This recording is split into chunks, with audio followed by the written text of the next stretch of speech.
రెండో సాంగ్కి జరిగిన డ్రామా చెప్తాను, అది బయట చెప్పలే, ఇప్పుడే చెప్తాను. లవ్ సాంగ్ చేసాం. నా కెరియర్లో I believe that's one of the best love songs. అది చేసిన తర్వాత మొన్న రిలీజ్ చేశాను కదా, మీడియా వాళ్ళకి పబ్లిక్ థియేటర్స్లో వేసి చూపించి ఇంట్రాక్షన్ కావాలి మిగతా స్టేట్స్లో కూడా అని నేను దాన్ని సెన్సార్కి పంపించాను, లిరికల్ వీడియో. కన్నప్పకి లవ్ స్టోరీ ఉందని ఆధారాలు ఏమున్నాయి నాకు చెప్పండి అని అక్కడి నుంచి నాకు లెటర్.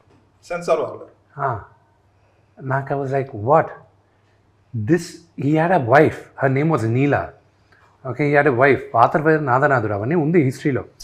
వీళ్ళ అవును, అదే వీళ్ళకి రొమాన్స్ లేకపోతే నెక్స్ట్ పిల్లలు పుట్టరు కదా. ఆ రోజులు చాలా ఖర్చు పెట్టి డ్రమ్ సాంగ్ చేశారు, డ్రమ్స్ హ్యూజ్ చాలా హ్యూజ్. ఇంకా I was stuck over there. ఇప్పుడు నేను how do I explain to this? అదే శివుడు పార్వతిదే బిగ్గెస్ట్ లవ్ స్టోరీ. ఓవర్కమ్ అయిందా అవ్వలేదు? ఓవర్కమ్ అయింది. మరి అన్నమయ్యకి ఎన్ని కంప్లైంట్లు రావాల్సి ఉందో మరి ఈ లెక్క. అంటే ఇంకోటి కూడా ఏంటంటే ఈ జనరేషన్ రాను మారుతుంది. అసలు అవే tolerance లేకుండా పెట్టలేదు, లేదు. ఆ కన్నప్ప తీసినప్పుడు పెట్టలే, మీరు అన్నట్టు అన్నమయ్య తీసినప్పుడు పెట్టలే, ఇప్పుడు పెట్టారు. అసలు జనాల్లో కూడా టాలరెన్స్ తగ్గింది.